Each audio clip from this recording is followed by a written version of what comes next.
Hey everyone! Today's story is Old Black Witch.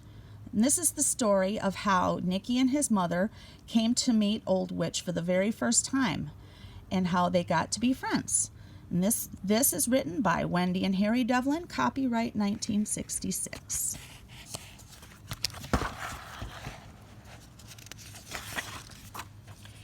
Nicky and his mother had made a long trip to New England. They didn't have much money and they wanted to buy an old house to turn into a tea room. Nicky's mother had in mind a special kind of house for the tea room. She thought it should be old and warm and cozy. They looked and looked for such a house. At last they found a man who said he had just the right house for a tea room. He said it was old and warm and cozy. He really thought it was old and broken down and dreadful. Nicky and his mother were too tired even to think. They bought the house. When all the papers were signed, they went out to the house. Nicky's mother opened the squeaky old door with the rusty key. The sun had gone down and the house was dark and chilly. Nicky began to build a fire in the big fireplace. The fire did not start very easily and puffs of smoke soon filled the room. Suddenly, squawk, thump, and down from the chimney fell a big black mess. It was covered with cobwebs and made terrible sounds. It stumbled out of the fireplace into the room. From its long pointed hat to its long pointed shoes, it was covered with ashes. It was a fright, it was furious, and it was an old black witch. Old Black Witch glared into Nicky's face. "Who told you to build a fire in my fireplace?" she shouted, stamping around and shaking her broom. "Jump in, Jehoshaphat, you've scorched my blasted broomstick." "This is our fireplace in our house because we bought it," Nicky said politely. "And what are you doing in our chimney?" Old Black Witch had expected to see the boy scream in fright and climb the closest curtain. Now she looked hard into Nicky's face. She pointed a long, crooked finger at the tip of Nicky's nose.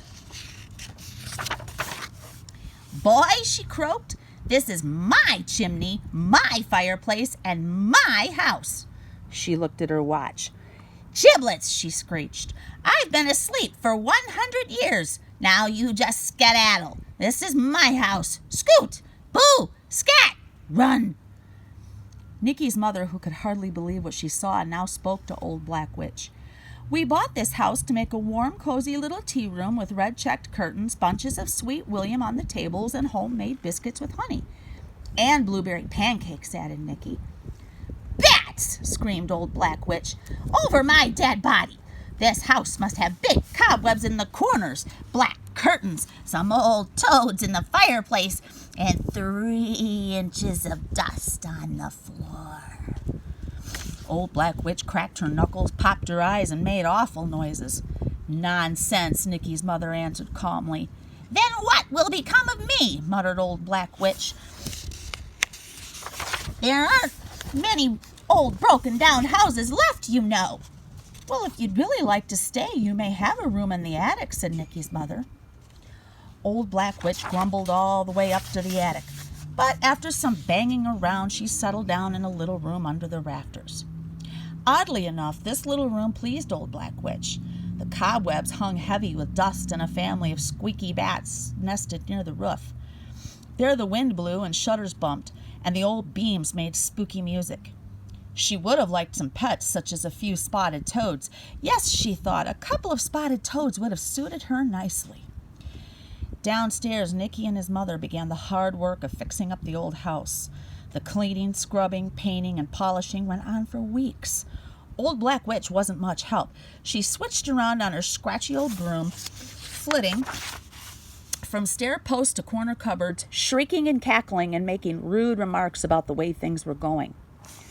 One evening she sailed out through a window so sparkling clean that she thought it was open.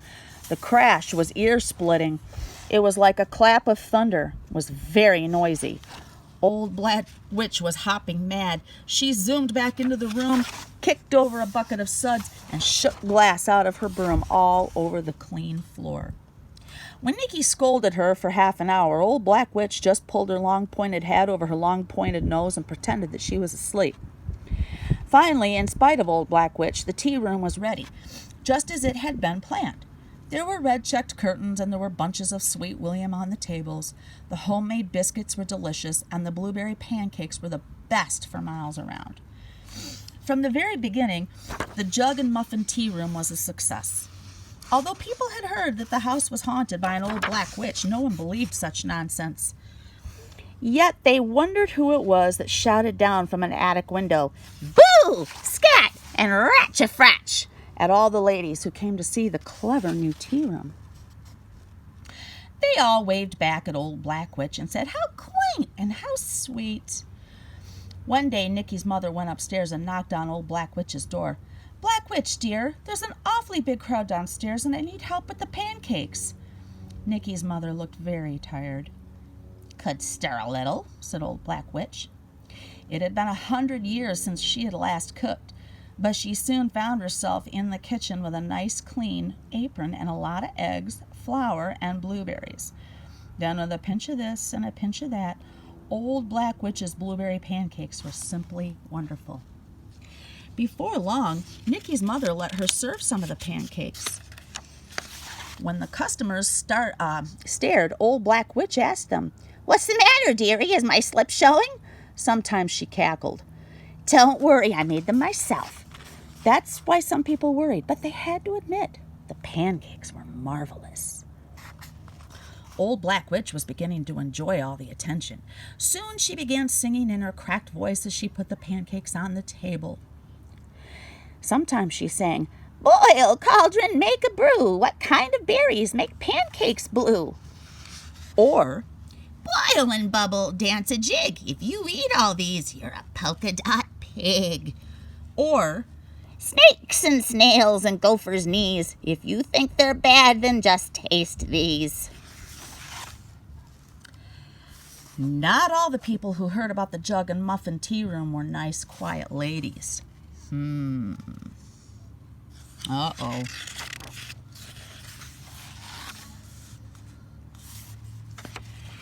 Stories of the famous tea room reached the ears of two very greedy thieves who decided to pay a visit to the old house. They made very careful plans. They put on their sneakiest sneakers, and with a final shh, they made their way through the dark. The night was blue with a great lemon moon peeking through the trees. A lemon moon. It was old Black Witch who heard them. She tiptoed down from the attic. In the light of that great lemon moon, she saw the thieves shaking money from the sugar bowl into a bag. Her face wrinkled into a smile, and her eyes glowed in the corner where she hid. Old Black Witch knew evil and believed in it to a point. These were her kind of people. She was about to cackle, "Go to it, boys."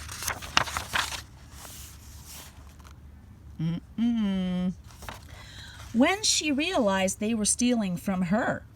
After all, her blueberry pancakes had made the money in the sugar bowl. Sudden fury made her hop up and down. She banged the floor with her broom. The greedy thieves were startled and frightened until they saw that old Black Witch was really quite tiny. They picked her up, sputtering and kicking, and stuffed her in the almost empty flour barrel. Then they went back to their stealing. However, the two thieves did not see the lid of the barrel rise. They did not hear old Black Witch whisper 3 magic words. They did not see her eyes cross twice in a sudden puff of smoke.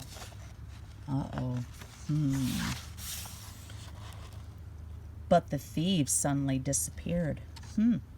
Wonder what could have happened. Where they had been, 2 green and brown toads blinked at each other in the moonlight. Oh my. In a twinkling, old Black Witch scooped them up in her apron and popped them in a wooden cage. From then on, old Black Witch had 2 strange spotted toads in her room. Things went along very well for everyone after that. Old Black Witch helped quite often in the tea room. She demanded days off in which to be nasty, but then most witches would. Nicky's mother no longer looked tired. Nicky grew rosy in the country air. Old Black Witch often told stories to Nicky about the bad old days. "But I know you're a really good witch," he would say, looking at her fondly. Then old Black Witch would look out the window, crack her knuckles, and wink at the dusty crow that lived in the mulberry tree. "Bats," she would say. "Bats, crickets, and snakes sneeze."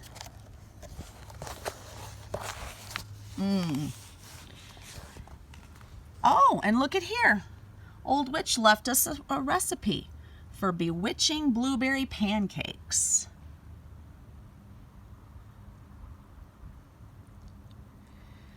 To make Old Witch's blueberry pancakes, her bewitching blueberry pancakes, you'll need 1 1/4 cups of flour, 2 1/2 teaspoons of baking powder, 3 tablespoons of granulated sugar, 3/4 teaspoon of salt, 1 egg beaten, 3/4 cups of milk, 3 tablespoons melted fat or oil, and 1/2 cup of washed blueberries.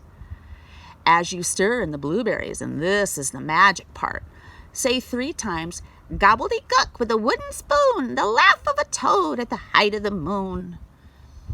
Pour on a hot griddle and watch. You can make things disappear just like Old Black Witch.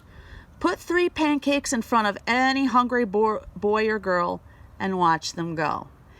Now, I don't know about all of you, but now I want some blueberry pancakes. So, I am going to go see what magic I can come up with. You see what magic you can come up with, and I'll meet you again next week. Bye.